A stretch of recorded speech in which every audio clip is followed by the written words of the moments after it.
Merci pour l'interpellation, pour tes projets, pour la nouvelle étape, pour la résurrection de tes projets morts. Dis-lui merci pour cela. Dis-lui merci. Merci Jésus. Merci Jésus.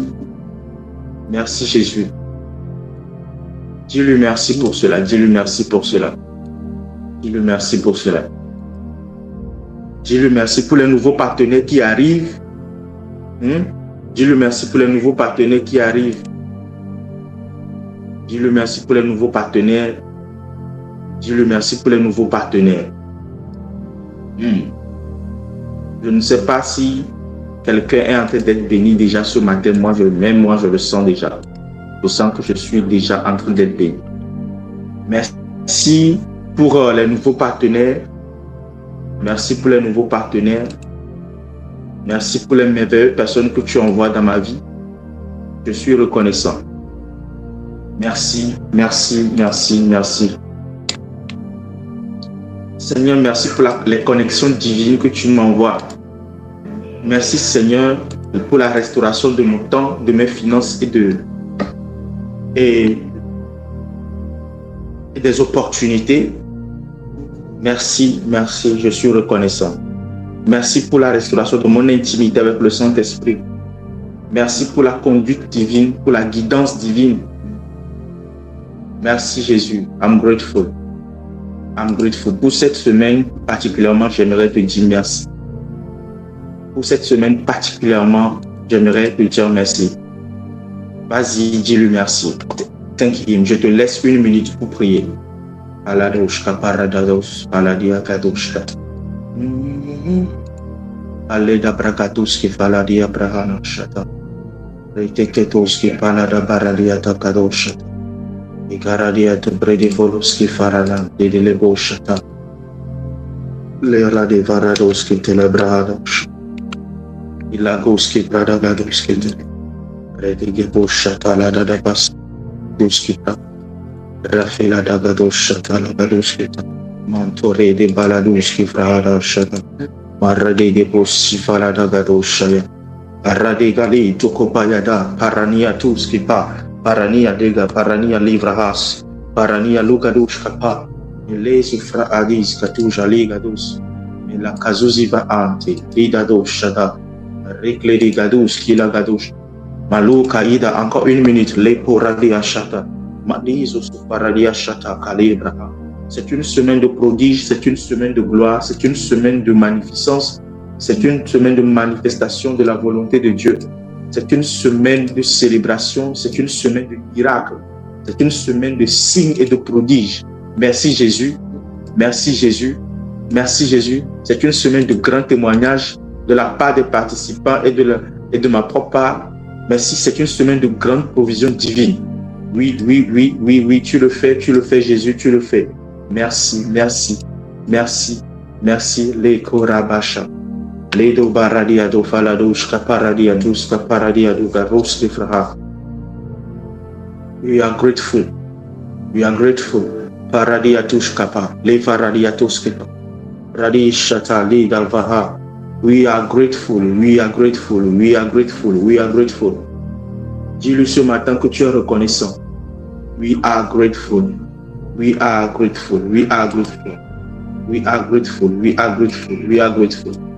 Mana maloushka paradia doske paradia. Dis-lui que ce matin tu es reconnaissant. Oui. Merci Jésus.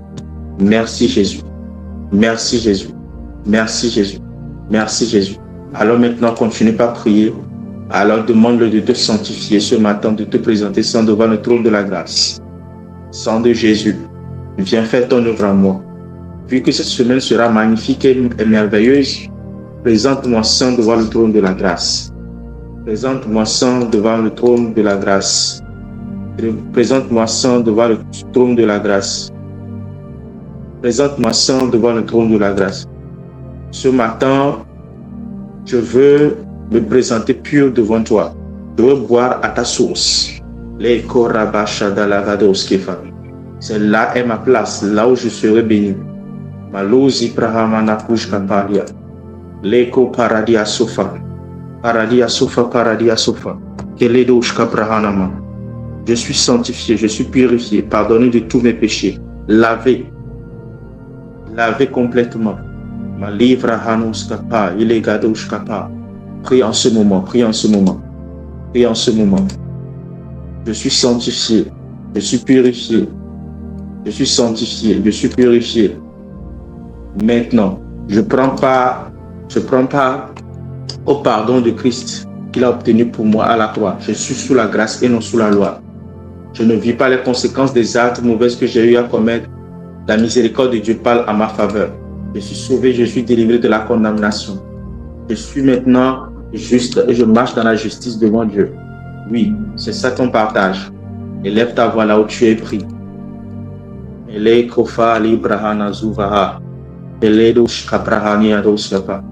Alors en ce moment, tu élèves ta voix, tu demandes l'assistance du Saint-Esprit. L'assistant du Saint-Esprit. L'assistant du Saint-Esprit. Demande l'assistant du Saint-Esprit. Saint-Esprit, viens m'assister. Saint-Esprit, viens me conduire. Saint-Esprit, viens m'assister ce matin. Viens m'ouvrir les yeux. Viens illuminer mon intelligence. Viens m'aider à comprendre ce qui sera enseigné. Saint-Esprit, j'ai besoin de toi maintenant plus que jamais. Viens faire ton œuvre en moi. Viens faire ton œuvre dans ma vie. Viens faire ton œuvre dans mes finances. Maintenant, tu élèves ta voix et tu pries. Tu élèves ta voix et tu pries. Tu élèves ta voix et tu pries. Tu élèves ta voix et tu pries. Tu élèves ta voix et tu pries.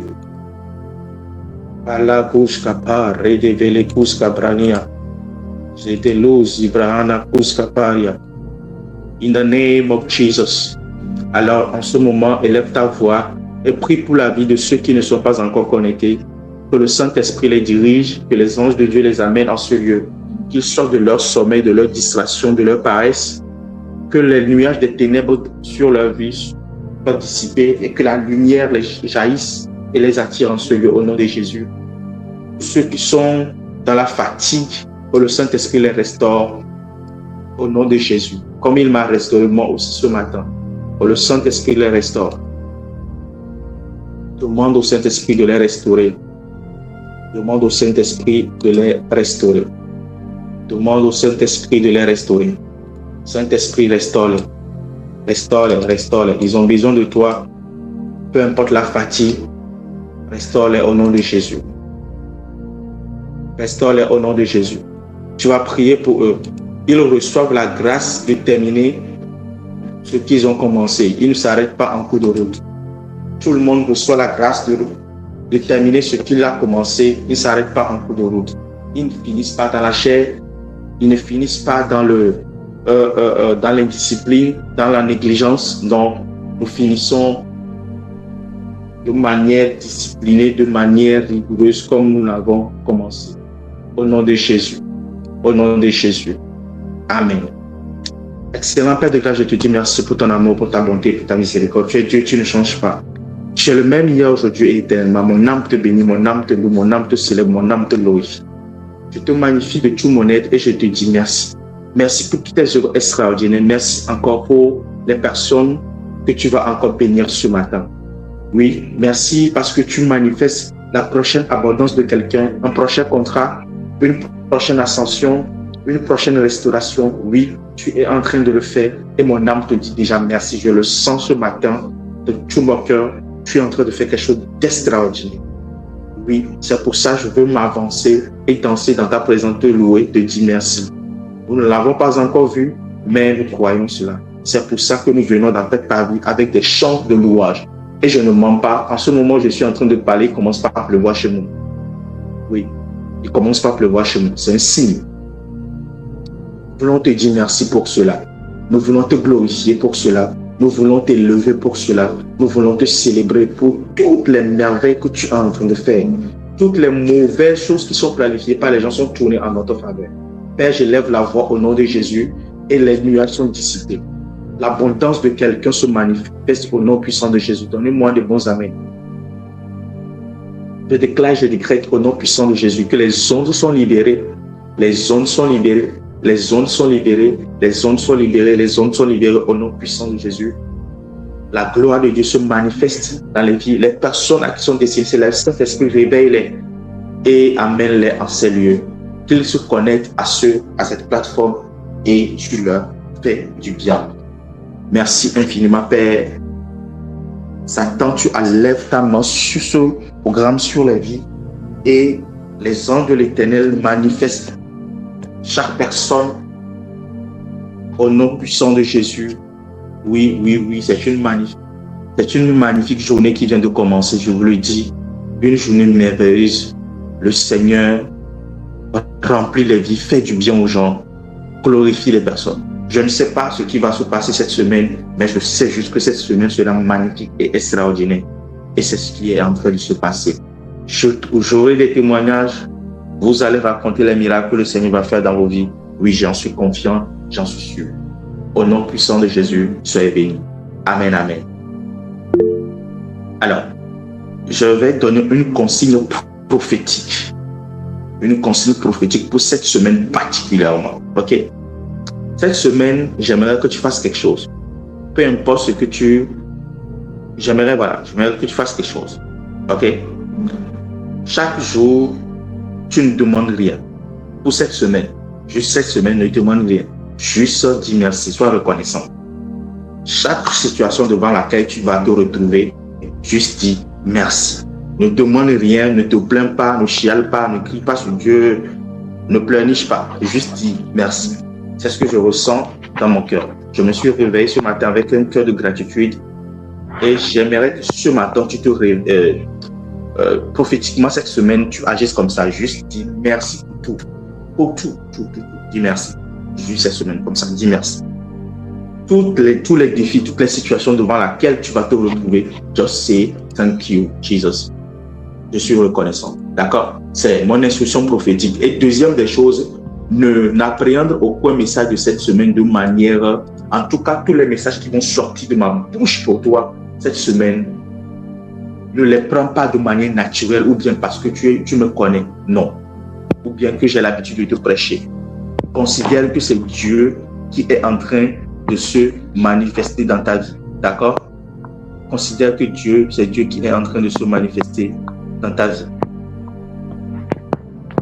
Considère que c'est Dieu qui est en train de se manifester dans ta vie. Alors, reçois chaque parole avec foi, avec action de grâce, avec joie. D'accord? Ça, c'est mon instruction. Les deux instructions. Gratitude et recevoir avec foi. D'accord? Reçois avec foi.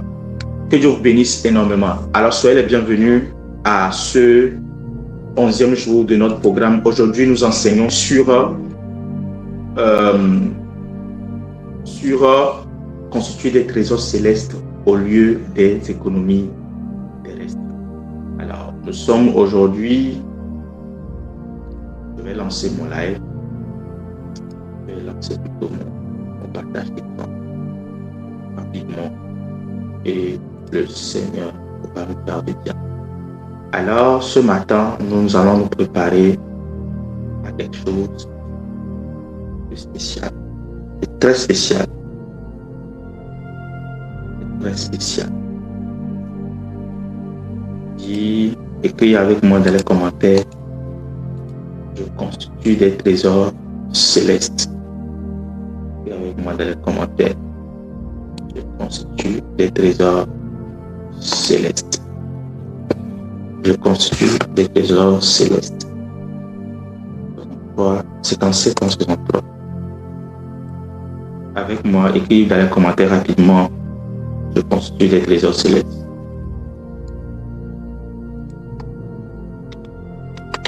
Et je me lance.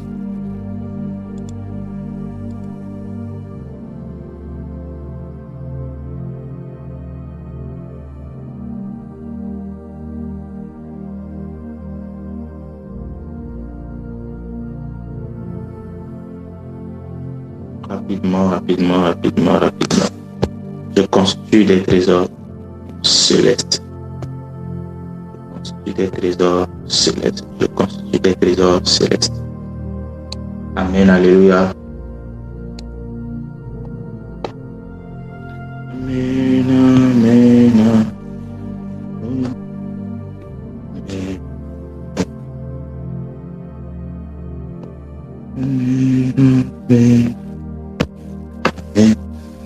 Amen.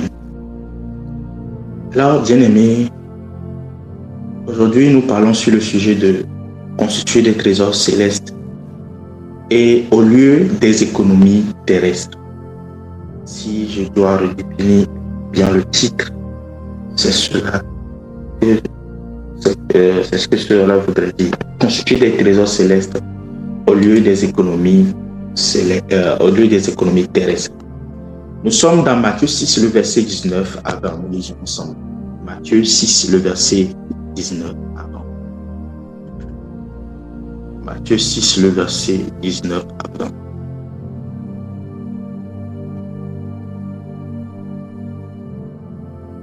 On lit ensemble. Matthieu 6, le verset 19 à 20.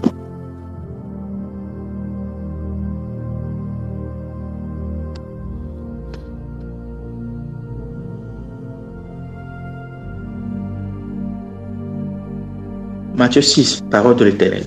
Ne vous amassez pas des trésors sur la terre où la teigne et la rouille détruisent et où les voleurs percent et dérobent. Mais amassez-vous des trésors dans le ciel où la teigne et la rouille ne détruisent point et où les voleurs ne percent ni ne dérobent. Bien-aimés, lorsque nous prenons ce passage où Jésus-Christ est en train de parler des trésors célestes et non des trésors terrestres, nous allons voir qu'à partir de ce 19e verset jusqu'à la fin du chapitre, Jésus ne faisait qu'enseigner sur la provision divine. Jésus ne faisait qu'enseigner sur les ressources du royaume disponibles à notre faveur. Lorsqu'il terminera de parler d'amasser des trésors dans le ciel, il continuera et puis il parlera de ne pas avoir 2 maîtres. Dans le verset 24, il exhortera ses disciples à ne pas servir 2 maîtres, c'est-à-dire Dieu et l'argent. Et plus tard, il continue, il leur dit, le verset 25, de ne pas s'inquiéter de ce qu'ils vont manger ou boire.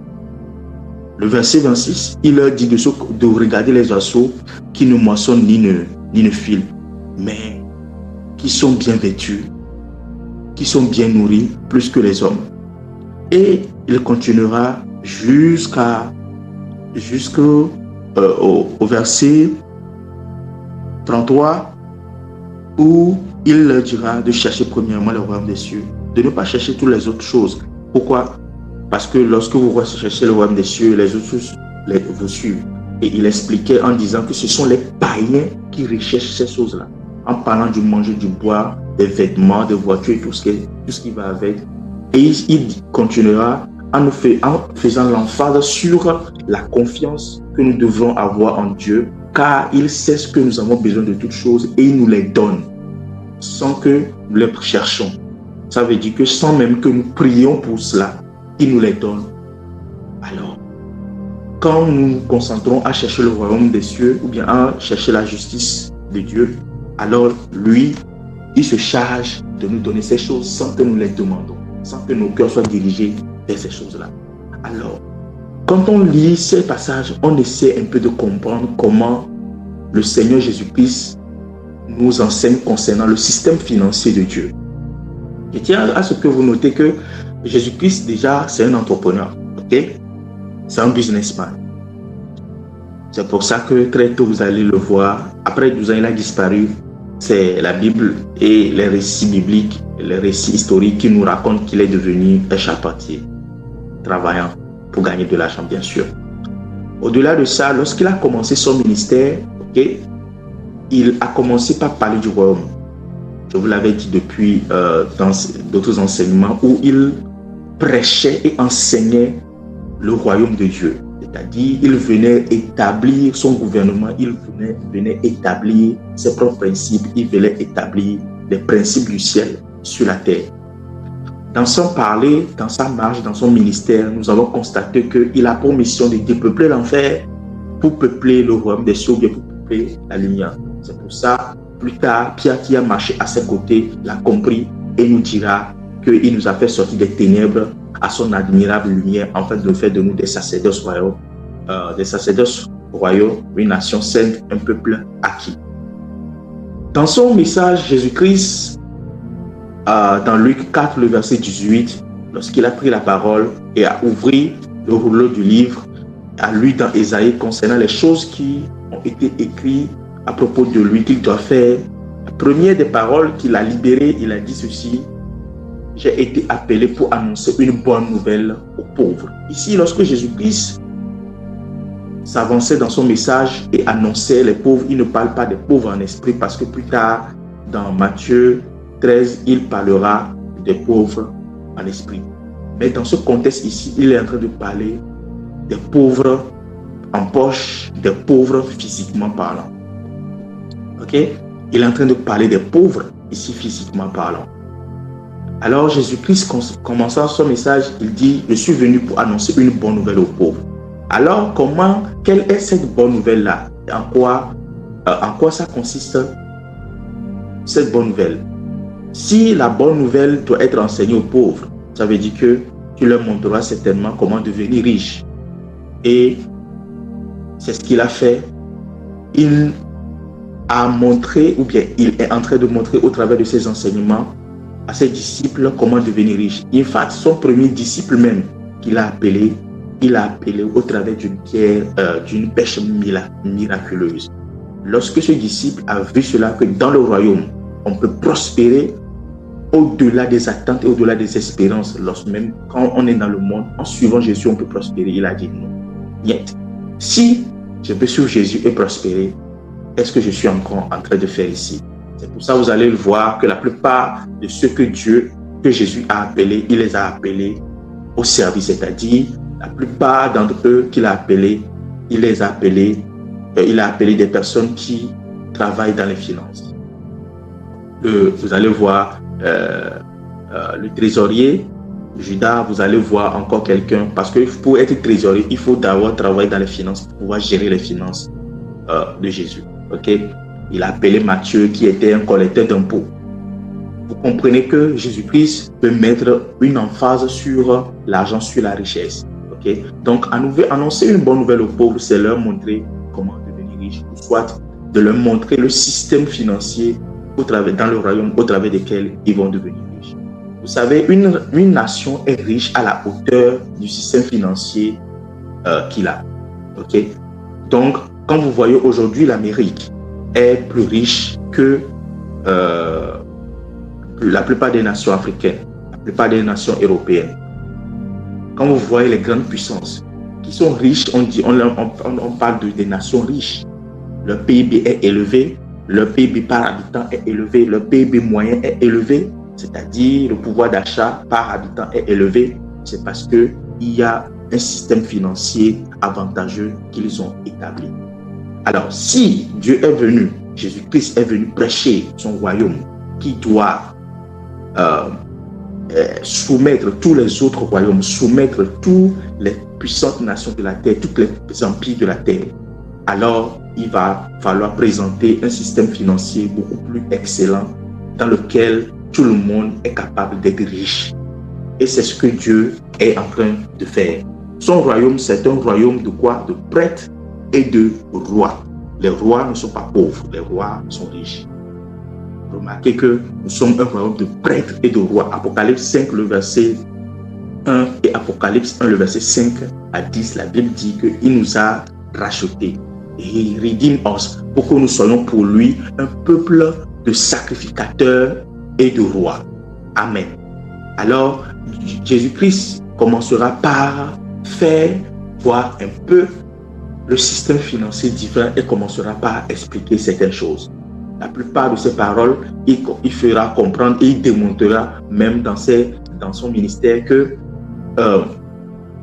son système financier ne se base pas et ne fonctionne pas selon les systèmes financiers mondains. C'est pour ça que Jésus-Christ pouvait prendre 2 pains, 5 pains et 2 poissons, les rendre grâce, c'est-à-dire dire merci à Dieu, honorer son Père, et ces 5 pains et 2 poissons peuvent se multiplier. C'est un mystère. Amen. C'est un principe mystérieux que vous ne verrez nulle part ailleurs sur terre. Alors, il a démontré de diverses manières, pas seulement une fois, 2, 3 fois. Il transforme l'eau en vin. dans un mariage où ce vin est allé, on l'a servi aux mariés à la table d'honneur. Là, vous comprenez que Jésus-Christ, il démontre réellement la prospérité financière, la prospérité dans le Christ. Si ce vin devait être vendu normalement, alors ce serait une véritable fortune cette soirée-là. Ce serait une véritable aubaine cette soirée. Vous comprenez avec moi? Alors, la plupart, quand vous prenez les paraboles de Jésus sur le royaume, sur la semence, sur la parole de Dieu, il fait toujours une comparaison avec les champs, il fait une comparaison avec les trésors, il fait une comparaison avec un roi qui a établi des intendants sur sa possession. Là, vous comprenez que nous sommes dans un royaume prospère. Pour que ce royaume soit prospère, pour qu'on puisse parler d'intendant, on puisse parler de chef, on puisse parler de maître. Là, plusieurs fois, il s'est comparé au fils de maître, au fils du roi qui sera battu et qui sera crucifié par des mauvais serviteurs. Plusieurs fois, il a parlé, il a invité des gens à venir travailler et il a payé la même somme à ces différents serviteurs qui ont travaillé à différentes heures. Vous comprenez que c'est un roi juste. Et il démontre clairement la prospérité, il démontre clairement les finances, le système financier de son royaume. Aujourd'hui, à l'heure où nous parlons, beaucoup de théologiens, beaucoup d'enfants de Dieu sont en train encore d'étudier profondément le système financier. Et beaucoup ne l'ont pas totalement appréhendé. Mais le peu qui est sorti des révélations, le peu qui a été appréhendé, produit un résultat excellent que nous sommes en train de voir aujourd'hui. Amen. Alors, pour comprendre comment constituer des trésors célestes au lieu des économies terrestres, il faut qu'on parle de ce qu'on appelle pas l'économie, mais les économies. Okay? Bibliquement, pour moi, une économie, c'est un amas de richesses terrestres qui peut être touché par la rouille et le vol. Okay? Simplement comme ça. Mais dans le jargon financier et de l'épargne, c'est-à-dire dans le jargon financier du saving, de l'épargne, une économie, souvent utilisée au pluriel, des économies désigne la part des revenus qui n'est pas dépensée immédiatement pour la consommation. C'est de l'argent mis de côté pour un usage futur. Mais il y a quelque chose qui va avec l'économie terrestre. Jésus-Christ a démontré cela en disant que l'économie terrestre peut être touchée par ce qu'on appelle la rouille et le vol. C'est quoi la rouille et le vol? Lorsqu'on parle de la rouille et le vol, on parle des risques qui menacent l'économie terrestre. L'économie de chaque pays, l'économie de chaque nation, l'économie de chaque personne, même d'une institution est menacée par des risques. 3 formes de risques. Risque numéro 1, les risques financiers. Chaque économie est menacée par les risques financiers. Dans les risques financiers, on trouvera ce qu'on appelle par l'inflation, c'est-à-dire le fait que vous déposez de l'argent dans un compte en banque. Je l'ai expliqué hier, lorsque vous reviendrez plus tard, dans 2 ans ou 3 ans, cet argent-là va décroître. C'est-à-dire ce que vous serez capable de payer avec cet argent aujourd'hui, dans 2 ou 3 ans, vous ne pourrez plus. Vous devez en ajouter avant de payer. Les taux d'intérêt réels négatifs, c'est-à-dire quand on vous prépare, la banque peut vous dire, ok, voilà, quand vous déposez de l'argent et votre argent est sur notre compte, voici, il y a tel taux d'intérêt qui va s'ajouter. Mais ces taux d'intérêt aussi peuvent être négatifs, c'est-à-dire vous payez de l'argent en déposant de l'argent sur votre compte en banque. Et c'est courant. Il peut arriver que votre banque fasse faillite. C'est arrivé plusieurs fois dans la crise économique de 2008, de 2012, vous voyez un peu, qui a touché la Grèce, qui a fait effondrer beaucoup l'économie de beaucoup de nations. Le Zimbabwe aujourd'hui a tellement multiplié, a tellement créé de biais. Pourquoi? Son dollar est tellement dévalorisé au point où vous pouvez prendre une quantité, genre, l'argent n'est même plus compté en numéraire, mais c'est pesé pour aller acheter. Vous allez voir quelqu'un qui prend de l'argent dans un sac, dans un grand sac pour aller acheter un petit pain. Oui, c'est à quel point l'économie du monde peut être touchée par ce qu'on appelle par les risques. Ok? Alors, la dévaluation monétaire. C'est-à-dire, l'argent, votre monnaie perd de la valeur par rapport à une monnaie plus forte. Okay? Et c'est arrivé plusieurs fois un peu partout dans le monde. C'est ce qu'on appelle pas la volatilité. Il peut arriver à ce que votre économie soit touchée par ce qu'on appelle pas le risque d'investissement. Okay? Supposons que vous investissez sur un marché financier à cause de la volatilité, alors vous pourrez perdre de l'argent. Non seulement cela, lorsque vous investissez dans un projet, le projet peut connaître de l'échec. Est-ce que je dis de ne pas investir? Est-ce que je dis de ne pas avoir de l'argent dans son compte en banque? Non. Mais je suis en train d'aller quelque part dans mon message. Vous pourrez en avoir. Mais vous devez savoir qu'il y a un risque qui est attaché à cela. Il y a le risque humain. Okay? Les risques humains ou comportementaux. C'est quoi? C'est l'achat impulsif, l'absence d'objectifs précis qui peut vous faire perdre votre argent. Il y en a qui ont eu de l'argent en main. Vu qu'ils n'avaient pas d'objectif précis, l'argent s'est volatilisé. Ils ne savent pas ce qu'ils ont fait. Ils doivent faire avec. L'argent s'est volatilisé. La narque financière ou encore les malheurs de la vie, qu'on n'appelle pas les maladies, les décès, les faillites, les problèmes par ici et par là. Donc, Jésus-Christ nous interpelle à ce que nous ne puissions pas avoir confiance en nos ressources. Et il veut nous amener à comprendre quelque chose. Souvent, lorsque on parle de ça, les gens ne prennent pas le temps d'essayer de comprendre qu'est-ce qu'il voulait dire par le fait de ne pas amasser des ressources, ou bien de ne pas amasser des trésors sur la terre, mais plutôt d'amasser des trésors dans le ciel. Qu'est-ce que cela veut dire? Job 32, le verset 24 à 26, nous allons lire quelque chose rapidement. Ok? Vous pourrez avoir et vous devez avoir des trésors terrestres, mais vous ne devez pas mettre votre confiance dans les trésors terrestres. Je vais vous expliquer quelque chose rapidement. Et vous allez voir qu'à partir de là, beaucoup de choses vont devenir plus claires pour nous. Amen. Job 32, le verset 24 à 26. Avant de commencer par parler des systèmes financiers de Dieu, avant de commencer par faire comprendre aux gens, avant de commencer par parler de tout ce que nous connaissons aujourd'hui comme dîmer, tout ce qui va avec là, il faut essayer et il faut amener les gens à comprendre les choses du point de vue de la parole de Dieu. Job 32, nous sommes dans le verset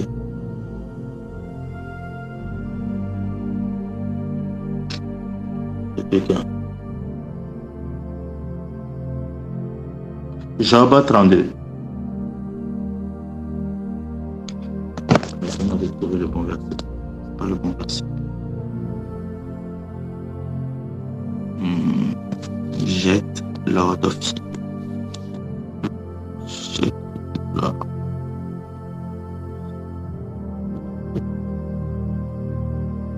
Job 22, pardon. Job 22, le verset 24.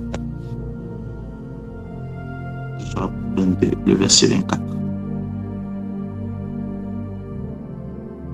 Amen. Alors, dis ceci. Jette l'or dans la poussière, l'or d'Ophir parmi les cailloux des torrents, et le Tout-Puissant sera ton or, ton argent, ta richesse. Vous savez, beaucoup de personnes aujourd'hui, on ne peut pas toucher à leur argent. Quand on touche à leur argent, on touche à leur âme. C'est-à-dire, on touche à leur personne. Ils peuvent déprimer, ils peuvent mourir, même rentrer dans le coma parce qu'on touche à leur argent. Pourquoi? Parce qu'on touche à leur économie, on touche à leur entreprise. Pourquoi? Parce qu'ils ont mis leur confiance dans l'or. Ici, dans Job 22, Job était en train de montrer comment il s'est enrichi. Quand vous lisez à partir du verset 21, il explique quelque chose en disant « Attache-toi à Dieu et tu auras la paix ». Ça veut dire que la paix ne vient pas dans la confiance aux ressources, dans la confiance à l'argent, dans la confiance aux hommes, dans la confiance au réseau que vous avez, dans la confiance dans votre clientèle, dans votre base clientèle, dans la confiance à votre patron, dans la confiance à vos collègues. Non. Il dit la paix vient de quoi? De Dieu. Tu jouiras ainsi du bonheur. Comment jouir du bonheur? Pas en ayant confiance à ce que vous avez amassé, mais en ayant confiance à Dieu. Évoluons. Il dit, reçois de sa bouche l'instruction et mets dans ton cœur ses paroles. Tu seras rétabli. Et si tu reviens au Tout-Puissant, Si tu éloignes l'iniquité de ta tente, jette l'or dans la poussière, jette l'or d'Ophir parmi les cailloux des torrents. Il faut comprendre que l'or d'Ophir fait partie des ors les plus, dans le sens où la quantité, le pourcentage de l'or, le pourcentage des métaux, des autres métaux dans l'or est très rare, c'est-à-dire très fin. On peut trouver cet or-là pur à 99%. Ce n'est pas tout le temps que vous voyez qui est pur à 100%, okay? Parce qu'il y a des métaux qui se mélangent et tout. Mais l'or d'Ophir fait partie des catégories d'or les plus pures de la planète en ce temps. Okay? Et le Tout-Puissant sera ton or, ton argent, ta richesse. Alors tu feras du Tout-Puissant tes délices. Tu élèveras vers Dieu ta face. Tu le prieras et il t'exaucera et tu accompliras tes vœux. Come on. Alors, faire confiance à votre économie, c'est signer un passe-droit pour une vie de malheur et de déception continuelle. Pourquoi? Parce que l'économie naturelle, les ressources naturelles, la main des trésors naturels sera toujours influencée par quoi? Des risques que nous venons de voir. Donc, le fait de mettre votre cœur dans votre argent, là, vous allez voir, quand Jésus-Christ parlait de Matthieu 6, le verset 19, avant, le verset 21, il dira, là où est ton cœur, là est tes trésors, ton trésor. Ça veut dire que si tu mets ton cœur dans les choses terrestres, tu signes un arrêt droit, un passe droit pour l'AVC, pour les tensions. Enlever l'argent, l'amour de l'argent, ou bien la confiance dans les ressources financières. Enlevez cela de la terre et vous allez voir que la plupart des maladies vont disparaître. Oui, les tensions artérielles, les AVC, les dépressions, les angoisses, les crises de panique, tout ça c'est par rapport à quoi? Par rapport à un travail perdu, un travail qu'on a peur de perdre, à une incapacité à une peur de ne pas fournir un bon résultat, à la peur de la perte de sa maison, à des dettes. Vous voyez un peu? Donc, à des découvertes et à des dettes, lorsque vous faites confiance en vos ressources, qu'est-ce qui va se passer? Vous serez toujours en crise. Il y aura toujours quelque chose qui va se passer dans votre corps. Vous allez toujours, avant la fin de la journée, vous allez toujours perdre votre humeur. Vous allez toujours être de mauvaise humeur. Vous allez toujours rentrer dans une émotion négative. Et là, vous ouvrez la porte aux démons de la maladie de rentrer en vous. C'est pour ça que Jésus-Christ a dit, vous avez le droit de choisir. Vous ne pouvez pas servir deux maîtres. Si vous voulez me suivre à moi, quel est le principe sur lequel se base, l'un des principes sur lesquels se base mon système financier? Mon système financier qui vous prospère requiert à ce que vous n'ayez pas deux maîtres, c'est-à-dire vous ne devez pas servir deux choses à la fois. Ok? Vous me servez moi et je vous prospère. Ou soit vous servez le monde, vous servez l'argent. Vous comprenez un peu? Ça veut dire qu'on peut servir l'argent. L'argent peut être notre esclave. Donc, se confier aux richesses, c'est quoi? Et aux relations, c'est quoi? C'est ne pas dépendre de Dieu, c'est être exposé à Satan et à son armée. Oui. Lorsque vous confiez aux richesses, ça veut dire que vous ne dépendez pas de Dieu. Lorsque vous confiez à votre économie, à votre salaire, oui, parce que beaucoup sont des salariés ici. Lorsque vous confiez à votre salaire, à votre économie, à votre ressource naturelle, qu'est-ce qui va se passer? Parce que vous comptez sur votre salaire pour finir la fin du mois. Vous comptez sur votre salaire pour bien vivre. Qu'est-ce qui va se passer? Vous allez vous rendre compte que vous aurez toujours des besoins qui ne seront pas couverts. Dieu nous interpelle. Je vous explique quelque chose. La prospérité, votre richesse, ne dépend pas de votre salaire. Je crois que je l'avais déjà expliqué de long à large, mais je pense quand même qu'il est important que je revienne sur ces choses-là. Qu'est-ce qui permet à l'homme d'avoir facilement confiance? L'argent, les relations et les biens matériels. Lorsque l'homme dispose de ces trois choses-là, il a facilement confiance, il a facilement de l'assurance. Mais Dieu dit, lorsque vous faites confiance à ces choses-là, lorsque vous faites confiance aux hommes, les hommes vont vous décevoir. La Bible dit, maudit soit quiconque fait confiance à un homme. Ça veut dire que lorsque vous faites confiance à un homme, vous vous exposez à la malédiction. pour être plus sage que cela. On dit malheur à quiconque fait confiance à un homme. Tu veux éviter le malheur, arrête d'avoir confiance en un homme. Oui. Choisissez le bonheur. Quand vous arrêtez de faire confiance à l'homme, là, vous arrêtez de vivre, bien de choisir le malheur. 2. Faire confiance aux ressources, vos biens matériels, à votre argent. Qu'est-ce qui va se passer?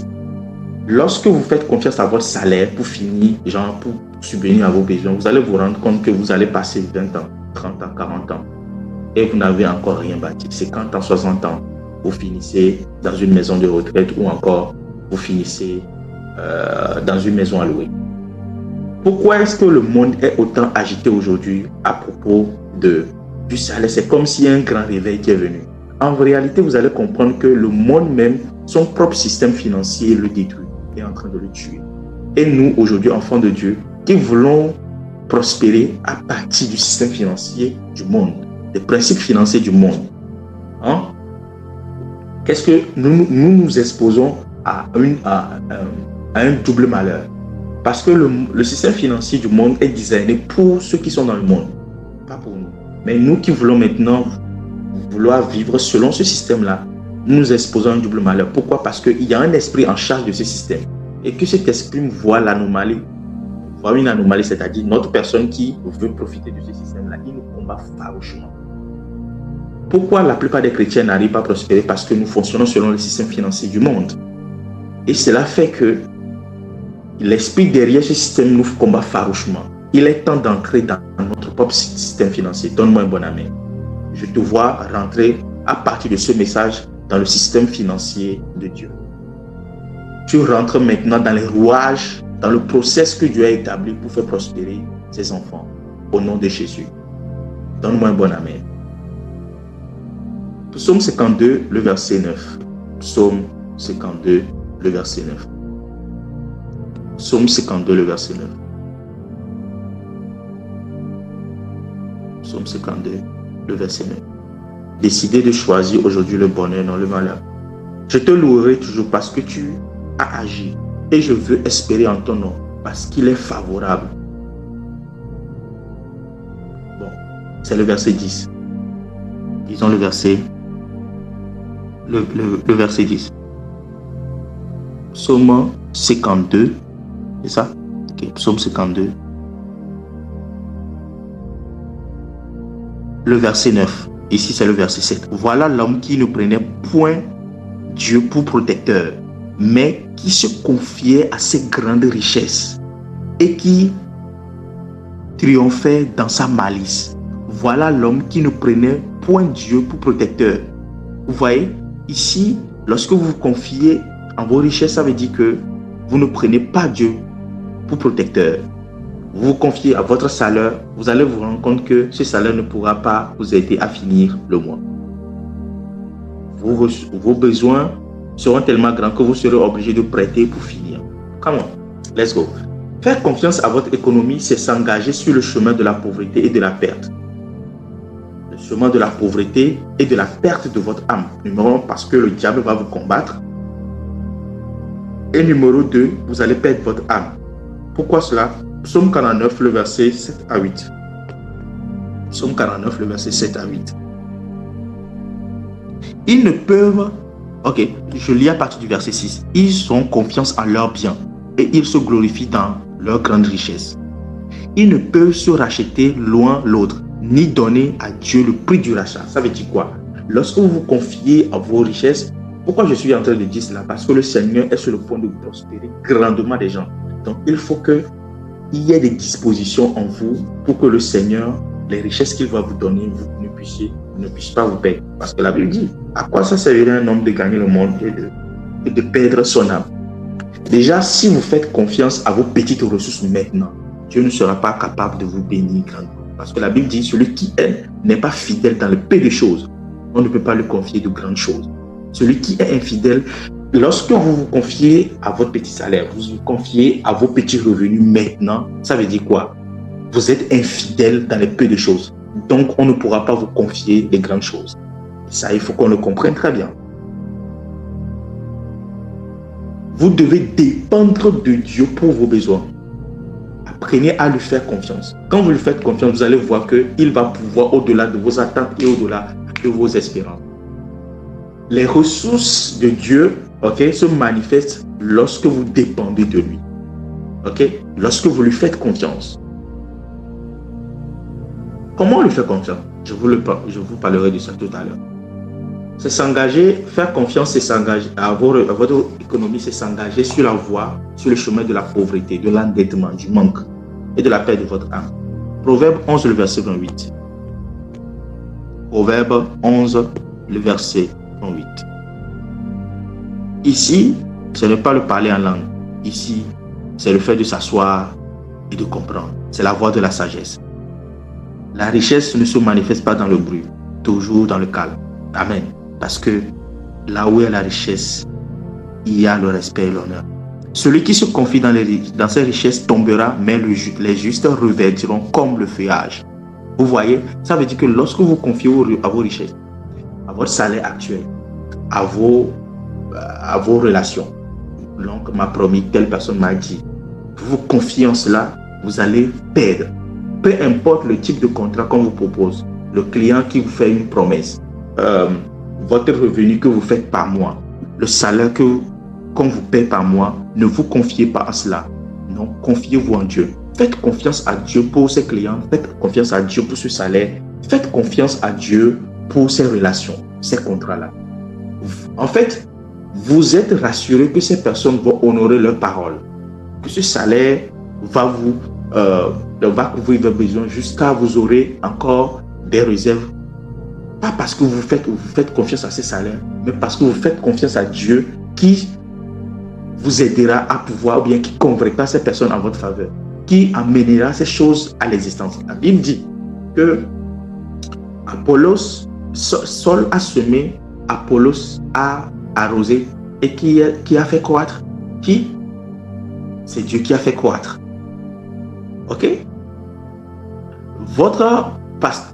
Vous travaillez, vos patrons vous payent, mais la personne qui vous fait vivre, ce n'est ni votre patron, ni votre travail, c'est Dieu. Come on, je reprends. Vous travaillez, votre patron vous paye. Vous faites du business et vous avez des revenus. Ce qui vous fait vivre, ce n'est pas votre business, c'est Dieu. Ce qui vous fait prospérer, ce n'est pas votre business, c'est Dieu. Donc vous dépendez de lui et vous savez que l'argent va se multiplier. Vous dépendez de lui et vous savez que les clients qui ont fait la promesse vont le tenir. Vous dépendez de lui et vous savez que toutes les promesses de contrat vont se manifester. Pourquoi? Parce que Dieu veillera à ce que cela se manifeste. Pas parce que vous avez confiance pour telle personne, c'est un homme de parole. C'est un homme de foi. C'est un homme. Non. C'est un chrétien. Les chrétiens déçoivent. Et quand un chrétien te déçoit, c'est pire que quand un mondain te déçoit. Ça fait mal façon. Mais nous faisons confiance à Dieu par rapport à ce que la personne a dit. Tu dis, Seigneur, je te fais confiance, il va assurer. Pourquoi? Parce que c'est toi qui vas l'obliger à le faire. Même dans votre relation, vous ne faites pas confiance à votre partenaire, vous faites confiance à Dieu pour votre partenaire. Parce que vous savez que c'est Dieu qui fera grandir l'amour en lui pour vous. Come on. Est-ce que ça passe ce matin? Donc, lorsque les gens vous font des promesses, lorsque les gens vous disent des choses, des propositions et tout, qu'est-ce que vous faites? Vous ne leur faites pas confiance, vous faites confiance à Dieu pour eux. Et les choses se manifestent. Ça veut dire que vous faites de l'Éternel votre retraite. Et quand vous faites de l'Éternel votre retraite, alors les choses ne peuvent qu'aller mieux. Parce que c'est lui qui vous fait croître. C'est lui qui vous fait vivre. De la même manière que c'est lui qui vêtit les fleurs dans les champs. Vous voyez un peu. C'est lui qui nourrit les oiseaux du ciel. C'est la même chose avec vous. C'est quoi les trésors célestes? Un trésor, la Bible dit, amasser des trésors dans les cieux. Un trésor, moi je l'appelle généralement un amas de richesse, or, bijoux, objets précieux, mis en réserve, cachés ou découverts par hasard. Ça c'est la définition du monde. Maintenant, voici ma définition. Il désigne une grande quantité de biens. Ça c'est toujours pour le monde. Une grande quantité de biens inestimable, une personne très aimée, mon trésor ou le trésor public, c'est-à-dire les finances de l'État. Les trésors célestes, voilà ma définition, sont l'ensemble des biens précieux amassés au ciel au travers du système financier divin où la rouille et le voleur ne sont pas présents. La rouille, c'est les risques, le voleur, c'est Satan. Okay? Maintenant, vos trésors célestes sont à l'abri de tout risque financier. Ça, il faut que vous le notez d'abord. Lorsque vous avez des trésors au ciel, cela n'est menacé par aucun risque. Pourquoi? Parce que le royaume que Jésus-Christ est venu prêcher, le royaume qu'il est venu établir, c'est un royaume qui n'est menacé par aucun risque. C'est un royaume qui est au-delà des conditions humaines, des conditions terrestres. Donc, votre prospérité dépend de l'atmosphère de ce royaume. Et étant donné que cette atmosphère, l'atmosphère de ce royaume ne peut pas être corrompue, le système financier de ce royaume ne peut pas être corrompu, alors votre trésor, votre richesse que vous amassez dans ce royaume ne peut pas être corrompu. Ça veut dire que, si je comprends bien, pour quelqu'un qui est en train de réfléchir et en train de se poser des questions, ça veut dire que, donc, on investit dans le royaume. Oui, on investit dans le royaume des cieux. J'ai l'habitude de dire, depuis des années, à ceux qui ont l'habitude de me suivre très longtemps, je les expliquais quelque chose, que le royaume de Dieu est un peu comme notre civilisation. Vous devez comprendre que c'est un système aussi large et complexe comme le nôtre. Il y a tout. Tout ce que vous pouvez imaginer aujourd'hui sur cette terre est disponible dans les cieux. Seulement est disponible en meilleur état et en meilleures conditions. Et il y a encore de meilleures choses là-bas que nous n'avons pas découvert ici. Vous voyez un peu. C'est pour ça, vous allez voir, lorsque Jésus demandait de prier, la première des choses qu'il dit, notre Père qui es au ciel, que ton règne vienne. Avant quoi que ce soit, que ton nom soit sanctifié. Ensuite, ça c'est l'adoration. Que ton nom soit sanctifié. Numéro 2 maintenant, que ton règne vienne. Ça c'est la royauté de Dieu qui s'établit sur la terre. Il commande ce règne-là de venir. Et de la même manière, il souhaite à ce que ce même règne-là du royaume concernant les finances s'établisse aussi dans votre vie. Ok? Dans notre vie à tous. Alors, ces trésors célestes sont à l'abri de tout risque humain, comportemental et d'investissement. Ces trésors ne peuvent pas être influencés par la maladie, la mort, les pertes ou quoi que ce soit. Non. Ces trésors ne décroissent pas. Ces trésors ne perdent pas en valeur. Quand vous amassez là-bas, vous ne perdez jamais en valeur. Le problème est que la plupart des chrétiens ne savent même pas qu'ils doivent amasser dans le ciel. Ils ne savent pas. Ils ne savent pas qu'il y a un investissement qu'ils doivent faire dans le ciel et que cela produit des résultats plus tard. Ils dépendent des investissements sur terre, mais ils n'ont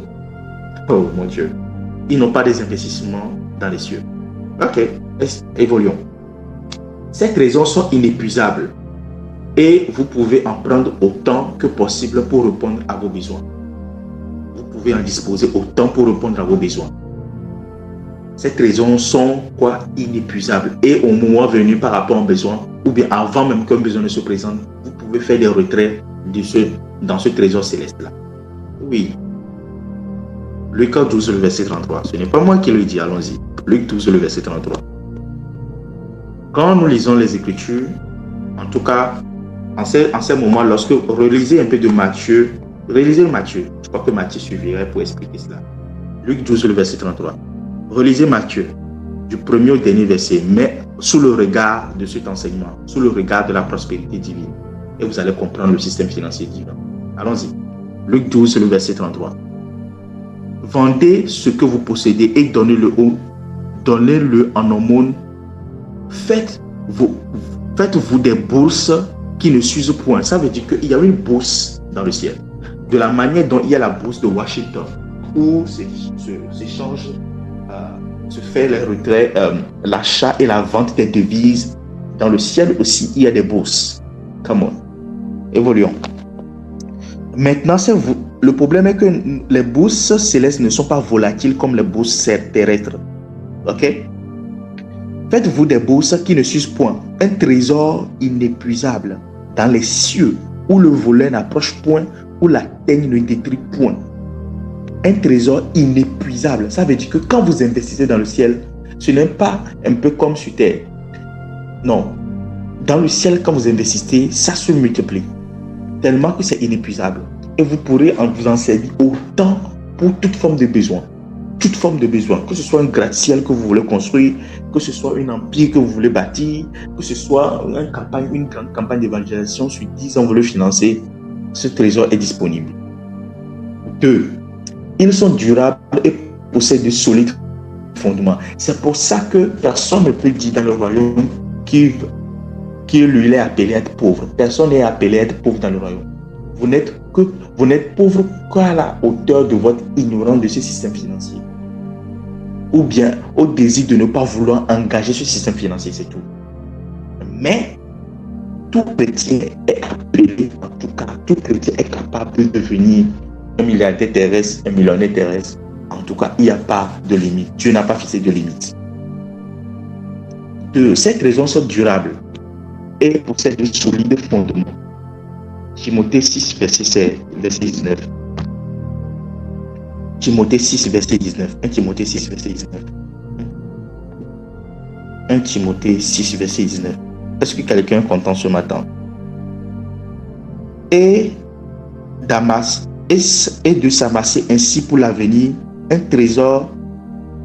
Regardez ceci. Je lis à partir du verset 17. Je vais expliquer beaucoup de choses plus tard, pas dans cet enseignement, plus tard, mais lisons à partir du verset 17. Recommande aux riches du présent siècle de ne pas être orgueilleux et de ne pas mettre leur espérance dans des richesses incertaines. Vous voyez? Mais ça veut dire, pour toi qui m'écoutes, par rapport à ton niveau de richesse actuel, ne mets pas ton espérance dans tes revenus. Moi, Benoît, je ne peux pas mettre mon espérance dans mes contrats, dans mes projets. Non. Je ne mets pas mon espérance dans... je n'ai pas de salaire parce que je travaille à mon propre compte. Okay? Vous ne mettez pas votre espérance dans votre salaire ou quoi que ce soit. Ok?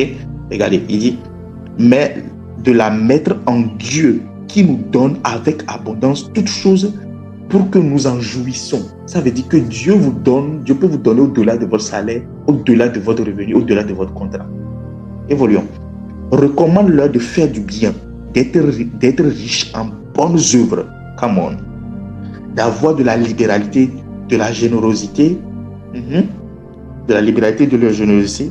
Et quand on dit virgule, le prophète Charles a expliqué hier, il y a ce qu'on a, la phrase qui ici, c'est une phrase explicative qui détaille ce qui a été dit précédemment et de s'amasser ainsi pour l'avenir un trésor placé sur un fondement solide afin de saisir la vie véritable. Ok? Maintenant, continuons. Je vais vous montrer quelque chose. C'est un investissement à double profit. Lorsque vous amassez les trésors dans les cieux, qu'est-ce qui va se passer? Vous faites un investissement à double profit. Numéro 1. Ces trésors sont profitables ici sur terre et plus tard dans les cieux. Il n'y a que les trésors divins, les trésors que vous amassez dans les cieux qui ont un double profit. Vous allez voir qu'il y a un passage et il y a une parabole que les gens disent souvent. Pardon. Quand je suis menacé par la fatigue, je perds mes mots. Je prie que le Saint-Esprit me restaure. Vous allez remarquer que quand les gens meurent, on dit il est venu quoi? Il est venu nu, il repart nu, c'est ça? C'est ce qu'on dit, n'est-ce pas? Il est venu nu, il repart nu. Ok. Maintenant, et il y a quelque chose qu'on dit à la suite, que tes œuvres t'accompagnent. Ok? Vous allez remarquer que ceux qui s'enrichissent ici sur terre et qui mettent leur confiance dans leur richesse sur terre, il y a quelque chose qui se produit là-bas avec eux. Leur richesse ici n'est limitée, l'action de leur richesse ici n'est limitée qu'à ce monde. Et ça s'arrête là. Ça veut dire qu'ils meurent, c'est fini, plus rien ne les suit. Ils ne vont pas transporter les maisons, leurs richesses, tout. Ils ne vont rien transporter de l'autre côté. Mais notez très bien ceci.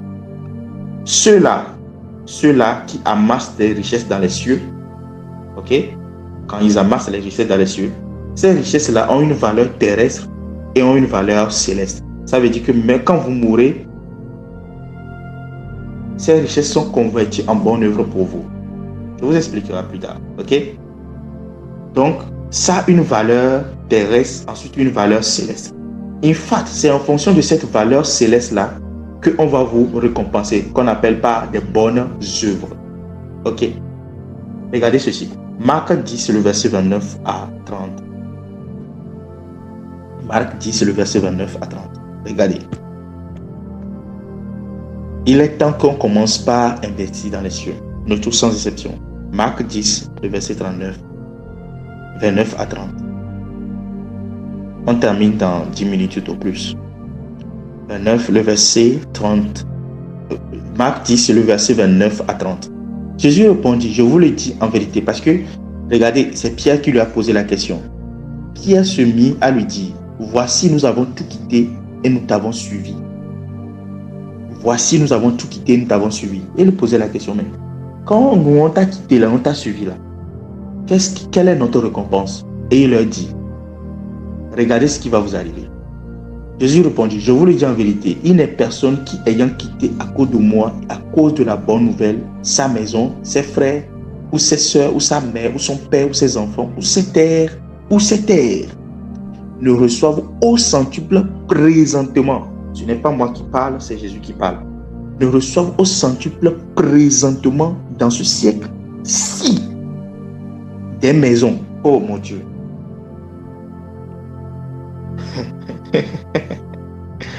il dit, hein, vous quittez votre père, votre mère, vos enfants et tout ce qui va avec, vos frères et sœurs, vos terres. C'est-à-dire, vos terres, je peux l'expliquer dans un autre sens, vous arrêtez de faire confiance à vos richesses naturelles. Donc, vous vous déconnectez de ces choses-là. Regardez ce qui suit. Eux, ils ont quitté physiquement, bien sûr. Okay? Et certains d'entre nous, nous avons quitté aussi. Certains d'entre nous sommes sortis d'une famille vraiment aisée et tout. Peut-être pas trop riche, mais aisée. Mais beaucoup d'opportunités s'offraient à nous. Mais ces opportunités avaient des conditions qui allaient perdre nos âmes. Et nous avons choisi la part de Jésus. Regardez ce que Jésus dit. Si quelqu'un d'autre est dans ce cas avec moi, et je crois que plusieurs d'entre vous le sont. Regardez. Il dit, ne reçoivent au centuple. Ça veut dire que tout ce que vous avez laissé pour me faire confiance, déjà vous allez recevoir au centuple. Maintenant, présentement dans ce siècle, pas dans les cieux après, quand vous allez mourir, non, là, tout de suite. Des maisons, ce n'est pas moi qui le dis, des maisons, des frères, des sœurs, des mères, des enfants, et des terres avec des persécutions, et dans le siècle à venir, la vie éternelle. Pourquoi vous allez avoir des persécutions? Est-ce que vous savez pourquoi vous allez avoir des persécutions? Est-ce que je peux expliquer quelque chose rapidement? Vous aurez des persécutions, pourquoi? Parce que vous serez tellement prospère que les gens vont vous envier, ils vont vous persécuter. C'est ce qui est arrivé à Isaac dans le désert. Nous sommes tous dans cette même économie. Toi, en l'occurrence même, tu as dû quitter tout ce que tu possédais. Tu les as laissés. Mais comment se fait-il que tu as au centuple ce que nous avons? Nous possédons à la base. Il a dit, vous aurez au centuple, vous aurez des maisons, vous aurez des enfants, des terres, des mères, des relations que vous n'imaginez même pas. Et vous aurez quoi encore? Vous aurez des terres, des mères, des enfants et tout. Vous aurez les choses au centuple. Et dans la vie à venir, votre récompense sera éternelle.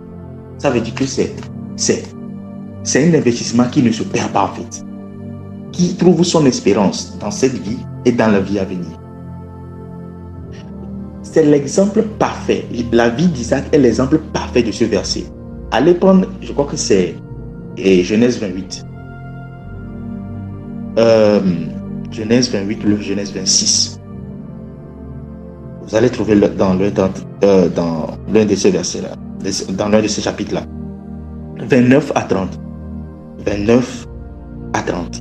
Il dit, vous allez recevoir au centuple. Qui a reçu au centuple dans la Bible? Et regardez dans quelles conditions il a reçu au centuple. Il a semé dans le désert. Il pouvait se confier aux richesses d'Égypte et partir en Égypte. Mais il n'est pas parti. Il a écouté Dieu. Dieu l'a dit, reste là-bas. Fais-moi confiance. Dans le désert, il a fait confiance à Dieu.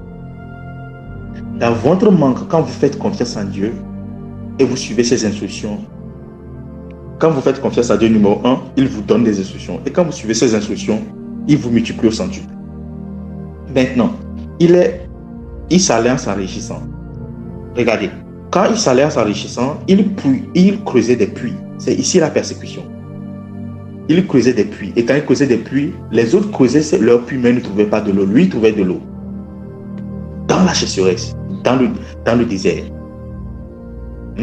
En temps de famine, bien sûr. Et ceux qui savent très bien comprennent que quand on parle de famine, ce qui manque en première position, c'est l'eau. Parce que quand l'eau n'est pas là, les ressources, les récoltes ne peuvent pas pousser, les semences ne peuvent pas pousser, il n'y aura pas de récolte. Ok? Et maintenant, qu'est-ce qui s'est passé? J'aime tellement la parole de Dieu. Waouh! Il a creusé des puits, et quand il creusait ces puits-là, ces puits l'ont donné de l'abondance. Ok? Il a trouvé de l'eau dans ces puits. Quand il creusait, les Philistins venaient boucher. Ils venaient boucher. Jusqu'à, il en a creusé un. Quand on n'a plus bouché, il a dit, le Seigneur m'a mis au large. Mais il était déjà riche. Il a dit, maintenant le Seigneur m'a mis au large. Il était devenu tellement riche au point que il était devenu riche plus que le roi et tout le pays. C'est-à-dire, quand on prenait sa richesse, était plus importante que la richesse de toute une nation et de son roi combiné. Come on. Tu es un roi dans ton pays, quelqu'un vient chez toi, un étranger en l'occurrence, qui vient chez toi et qui prospère plus que toi et tous tes habitants réunis. Au point où le roi est venu, Abimelech est venu s'adresser à lui et dit, mon petit, nous remarquons que tu es plus riche que nous, plus fort, plus influent, plus puissant que nous. Mais fais avec nous une alliance que tu ne vas pas nous détruire, que tu ne vas pas renverser.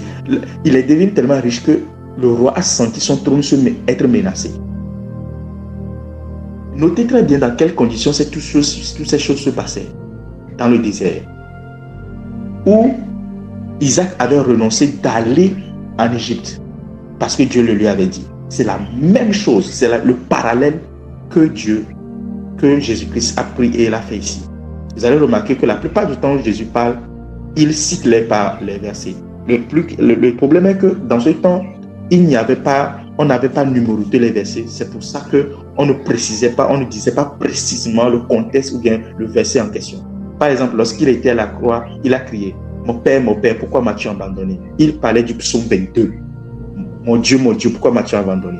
Il parlait du psaume 22. Vous voyez un peu, il a cité cela. Quand vous lisez psaume 22, ça parle de lui, la crucifixion, les croix, les marques, les blessures et tout. Vous voyez, c'est ça.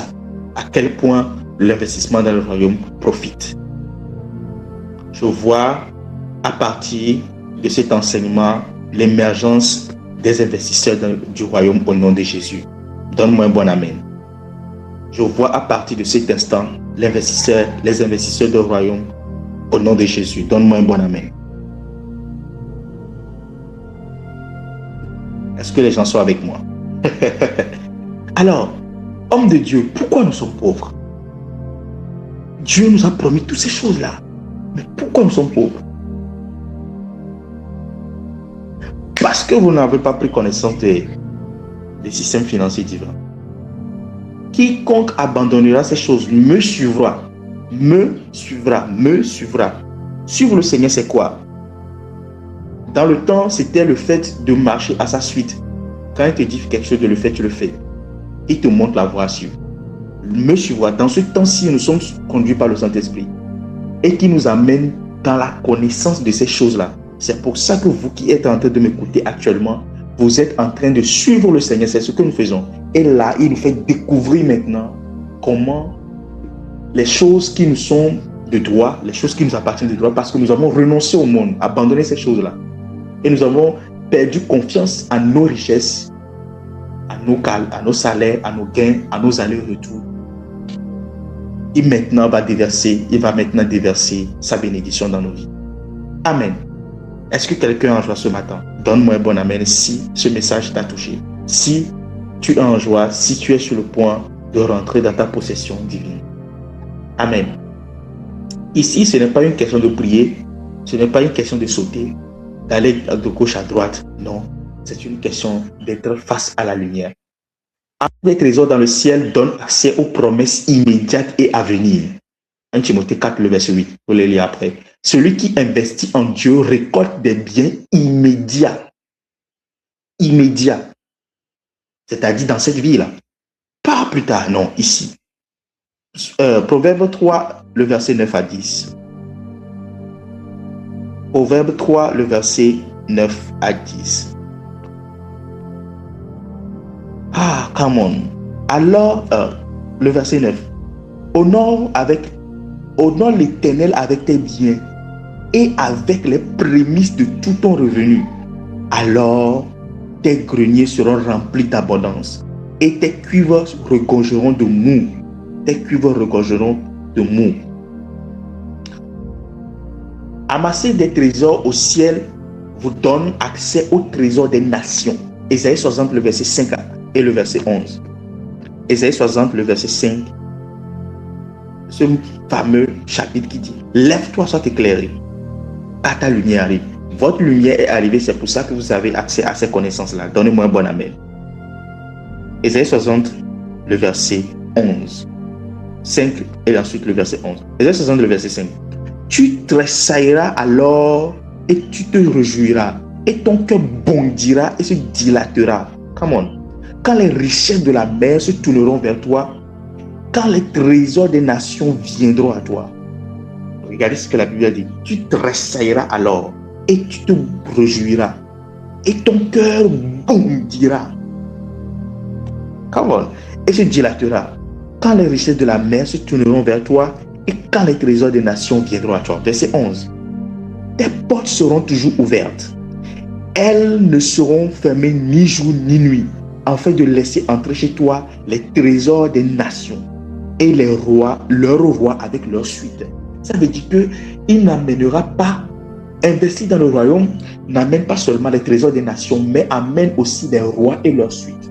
C'est comme ça, dans Ésaïe 49, la Bible dit, les rois seront tes nourrices et seront tes nourriciers et leurs princesses seront tes nourrices. Oh, come on. Investir en Dieu le fait passer devant vous pour vous offrir les trésors terrestres non découverts ou cachés. Ésaïe 45, le verset 1 à 3. Ésaïe 45. Oh, come on. Ésaïe 45, le verset 1 à 3. Ainsi parle l'Éternel à son nom service. Il tient par la main pour terrasser les nations devant lui, pour relâcher la ceinture des rois, pour lui ouvrir les portes, afin qu'ils ne soient plus fermés. Je marcherai devant toi, j'aplanirai les chemins, mon Dieu, je romprai les portes des reins et je briserai les verrous de fer. Je te donnerai des trésors cachés, des richesses enfouies, afin que tu saches que je suis l'Éternel qui t'appelle par ton nom, le Dieu d'Israël. Amen. Agé 2, le verset 7. Je te vois rentrer en possession des trésors des nations au nom puissant de Jésus. Je te vois recevoir cette grâce pour rentrer en possession des trésors des nations au nom puissant de Jésus. Donne-moi un bon amen. Agé 2, le verset 7. Oh my God. Come on, come on. Thank you, Holy Spirit. Agé 2, le verset 7. Moi-même, je suis concerné. Je rentre en possession des trésors des nations. Déclare avec moi. Je rentre en possession des trésors des nations. Écris dans les commentaires. Rapidement, je lis. J'ébranlerai toutes les nations. Alors, je lis à partir du... Oh mon Dieu, mon Dieu, mon Dieu. Je rentre en possession des trésors des nations. Écris en commentaire rapidement. En commentaire rapidement. Lorsque vous investissez dans le royaume, qu'est-ce qui se passe? Dieu, regardez le verset 6, ainsi parle l'Éternel des armées, encore peu de temps. J'ébranlerai. Le peu de temps, c'est quoi? C'est le temps que tu prennes connaissance de ces principes et que tu les engages. Oh, come on. J'ébranlerai les cieux et la terre, la mer et le sec. J'ébranlerai toutes les nations. Vos accès, vos trésors, votre investissement dans le royaume amène Dieu à secouer les nations. Amen. J'ébranlerai toutes les nations. Les trésors de toutes les nations viendront.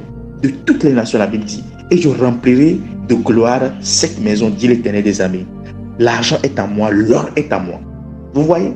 Ça veut dire que l'argent, même dans les trésors publics des nations, dans l'économie des États-Unis, de la Chine, de la France, de votre pays, de votre... tout l'argent qui est dans le compte en banque des millionnaires, des milliardaires, tout leur système financier, la Bible dit, Dieu dit ceci, là, cet argent est à moi et cet or est à moi, dit l'Éternel des armées. N'est-ce pas une bonne nouvelle? Quand Jésus-Christ dit qu'il est venu annoncer une bonne nouvelle aux pauvres, voilà les bonnes nouvelles. Est-ce que quelqu'un a reçu cette bonne nouvelle ce matin? Vous recevez cette bonne nouvelle. Oh, come on. Il est important de se connecter à temps. Quand vous ne vous connectez pas à temps, vous allez rater beaucoup de choses. Connectez-vous à temps. Ou déjà 4h15 minutes, vous êtes déjà connecté. Réveillez-vous. Amen. Alors, comment? Il dit, il devient votre premier partenaire dans toutes vos entreprises, et vous ne pourrez échouer. Lui-même convainc le roi et les clients. Il va les secouer. Il va secouer. Genre, ce verset dit en fait, quand vous investissez en moi, voici ce qui va se passer. Je vais secouer tout le monde. Je vais ébranler tout le monde, la terre, la mer, le sec, le ciel, pour amener des richesses en vous. Amen. Amasser des trésors au ciel, c'est choisir la voie de la sagesse, car elle fait toujours ses preuves. Proverbe 8, le verset 21. Proverbe 8, le verset 21. Oh, come on. Proverbe 8, le verset 21.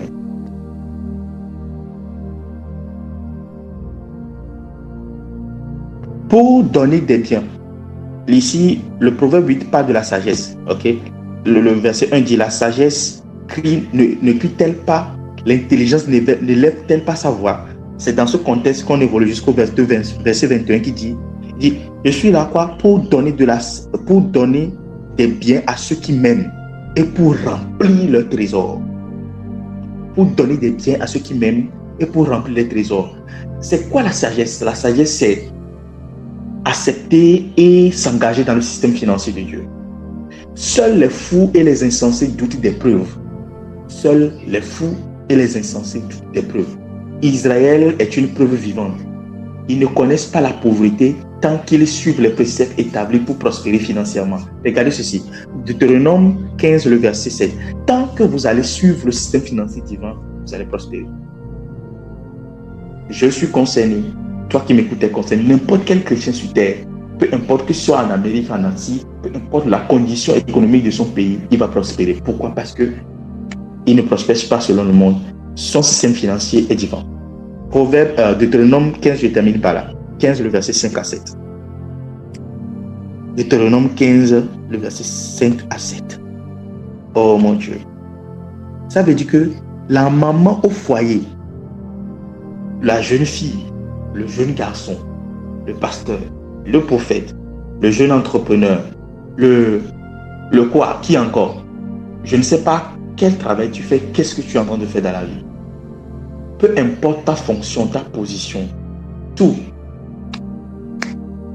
cet accès est à toi. Proverbe, Deutéronome plutôt, 15, le verset 5. Pourvu que tu obéisses à la voix de l'Éternel, ton Dieu, en mettant soigneusement en pratique tous ces commandements que je te prescris aujourd'hui. L'Éternel, vous allez, par exemple, quand vous prenez à partir du verset 4, il dit, toutefois, il n'y aura point d'indigence chez toi, car l'Éternel te bénira. Il n'y aura point d'indigence, c'est-à-dire, il n'y aura point de pauvre chez toi, car l'Éternel te bénira dans le pays que l'Éternel, ton Dieu, te fera posséder en héritage, pourvu que tu suives le système financier que j'ai établi pour toi. Seulement que tu obéisses à la voix de l'Éternel, ton Dieu, en mettant soigneusement en pratique tous ces commandements que je te prescris aujourd'hui. L'Éternel, ton Dieu, te bénira comme il a dit. Tu prêteras à beaucoup de nations, pas à une seule nation, à beaucoup. C'est-à-dire, tu deviendras le financier, le prêteur de gage des nations. C'est pour ça que vous allez voir aujourd'hui, Les Rothschild sont des Juifs. Et les Rothschild contrôlent toutes les banques. Toutes les banques centrales. Ce sont des Juifs. Oui, les Rothschild. Ils ont compris cela. Tu prêteras à beaucoup de nations. Alors ils ont dit, nous allons devenir ce qu'on appelle pas les banques centrales. Avant, les banques centrales n'existent pas. Ils financent tout et n'importe quoi. Eux, ils sont motivés seulement par l'intérêt. Rien d'autre. Je ne dis pas que c'est forcément bon, mais ils ont compris ce principe. Okay? Eux, ils ont tellement... Je vais parler de ça après. C'est pour ça qu'il est important de ne pas se fier aux ressources. Parce que vous allez vous rendre compte qu'ils ont utilisé l'argent pour faire tellement de désordres. Ils ont organisé des guerres. La Deuxième Guerre mondiale, ils ont financé et les alliés et les opposants. Bref, c'était un carnage pas possible. Mais en tout cas, jusqu'à maintenant, ils sont en charge des banques centrales. Donc, toutes les banques centrales des pays, ils sont en charge. Des États-Unis, de la Chine, tout. La plupart. Ok? De l'Europe, de la France. Ils prêtent à tout le monde. Tout le monde. C'est pour ça que vous allez voir les gens que Dieu élève financièrement, ils finissent toujours par avoir une banque. Pourquoi? Tu dois prêter, toujours. Il arrive même qu'on prête aux États. Et c'est là que Dieu nous amène. C'est ça votre cas au nom de Jésus. Amen. Tu prêteras à beaucoup de nations, et tu n'emprunteras point. Tu domineras sur beaucoup de nations et elles ne te domineront point. Oh my God. Tu domineras. C'est clair. Est-ce qu'Israël domine aujourd'hui sur toutes les nations? Oui. La guerre qui s'est passée, qui se passe dans le détroit d'Ormuz, c'est Israël qui est derrière. C'est lui qui a poussé Donald Trump. C'est Israël et Benjamin Netanyahu qui a poussé Donald Trump à cette guerre-là. Ils manipulent les États-Unis, ils manipulent les Français, ils manipulent tout le monde. Parce qu'ils ont compris qu'ils dominent. Ça ne veut pas forcément dire qu'ils dominent bien, mais en tout cas, ils dominent. Mais nous, enfants de Dieu, Dieu nous appelle à dominer pour délivrer le monde. C'est pour ça que lorsque nous ne prospérons pas, nous laissons le monde à l'agonie. Oui.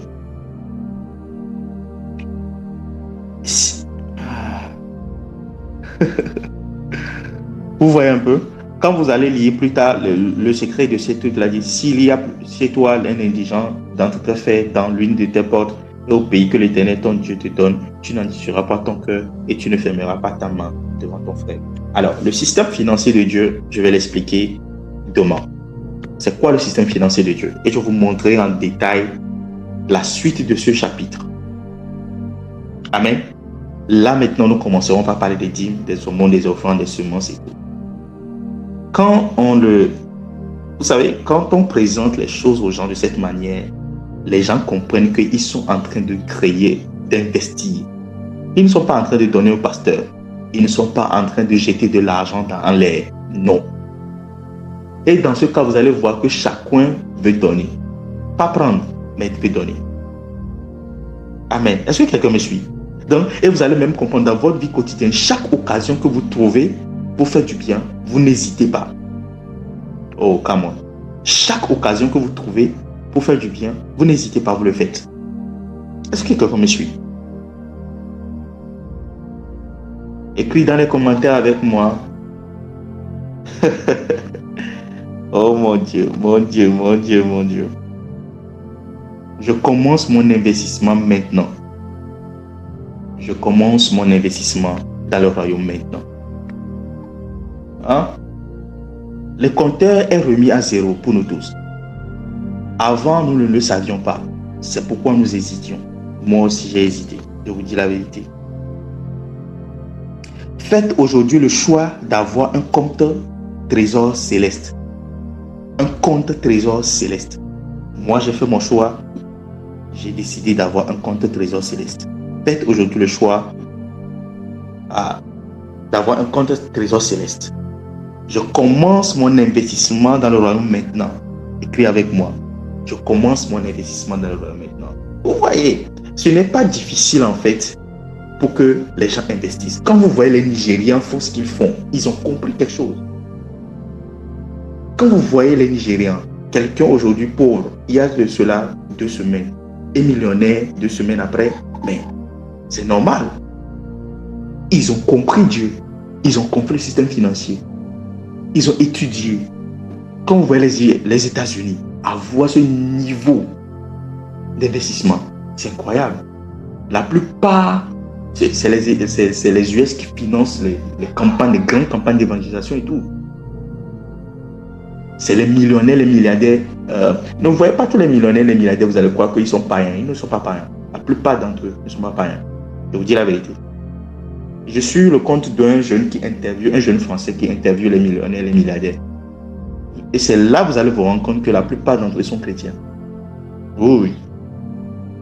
Peut-être pas pour ceux qui sont sommés qu'on voit aujourd'hui, mais les milliardaires il y a plus de 2000 milliardaires. Et le nombre de millionnaires, même, n'en parlons pas. Ils sont chrétiens.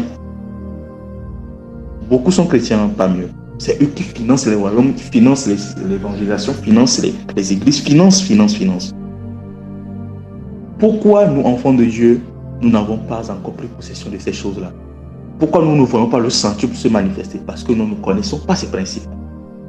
Et parce que nous ne connaissons pas le système financier de Dieu et nous ne l'engageons pas. Et vous allez voir que chaque partie du système a son avantage et apporte son truc là.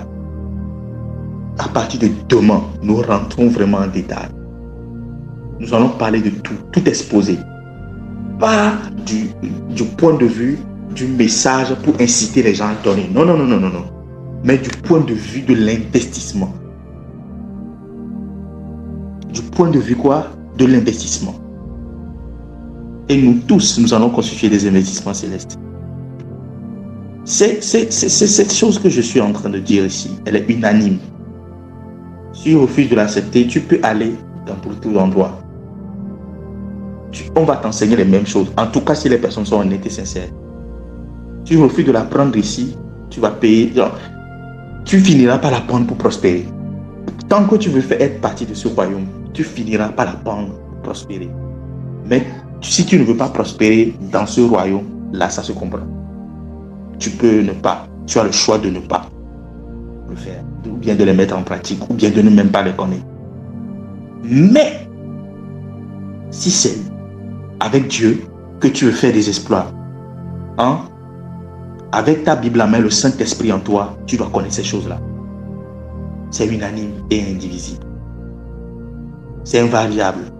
Amen. Ceux qui ne l'apprennent pas maintenant, vous voyez tous ceux-là qui doivent être dans les lèvres et qui ne le sont pas dans les lèvres et qui viendront plus tard dire, prie pour moi. Quand quelqu'un viendra dire, prie pour moi, à toi qui connais ces choses-là, tu te rends compte en fait que la personne ne fait appel à la prière que dans son ignorance.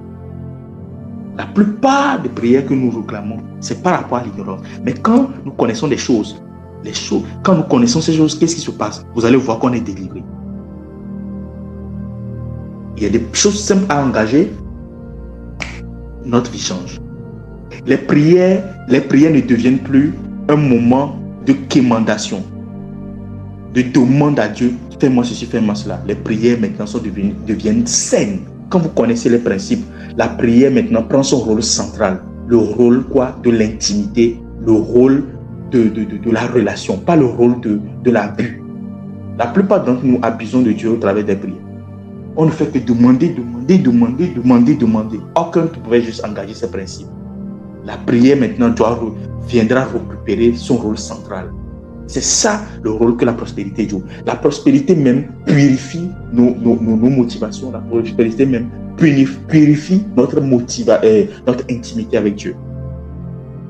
Une intimité basée avant sur la demande et la réception devient maintenant une intimité basée sur la relation. Une relation pure. Lorsque tu es avec ta femme et vous êtes tous les deux riches et prospères, ta femme n'est pas avec toi, en tout cas, si vous êtes même vous êtes connectés dans la même vision et tout. Ta femme n'est plus avec toi pour te demander des choses. Ou bien seulement à cause de tes finances. Il est avec toi pour être en relation avec toi. Il t'aime pour toi parce que toutes les autres choses sont déjà disponibles. La richesse purifie notre vie de prière. La richesse purifie notre intimité avec Dieu et ramène la priorité. D'autres fois, lorsque nous allons évoluer, ce sera juste que Dieu viendra nous accorder sa miséricorde. Seigneur, accorde-moi ta miséricorde. Après, accorde-moi plus te ressembler. Donne-moi la sagesse pour gérer ce que tu m'as donné. Oui. Que Dieu vous bénisse énormément. Amen, amen. Je prie pour vous. Cette nouvelle semaine qui commence, vous allez rentrer en possession du système financier divin. Vous allez engager ce principe et votre vie ne sera plus la même. Vous allez expérimenter Dieu. Il y a le verset qui dit « Goûtez, sentez et voyez comment l'Éternel est bon. Il y a d'abondantes joies devant sa face, des délices éternelles à sa droite. » Pour celui qui le recherche, il n'y a point de confusion. C'est cela votre partage en cette semaine au nom puissant de Jésus. Amen. Shalom à tous. Dieu vous bénisse énormément. Excellente journée et excellente semaine à tous. Bye bye.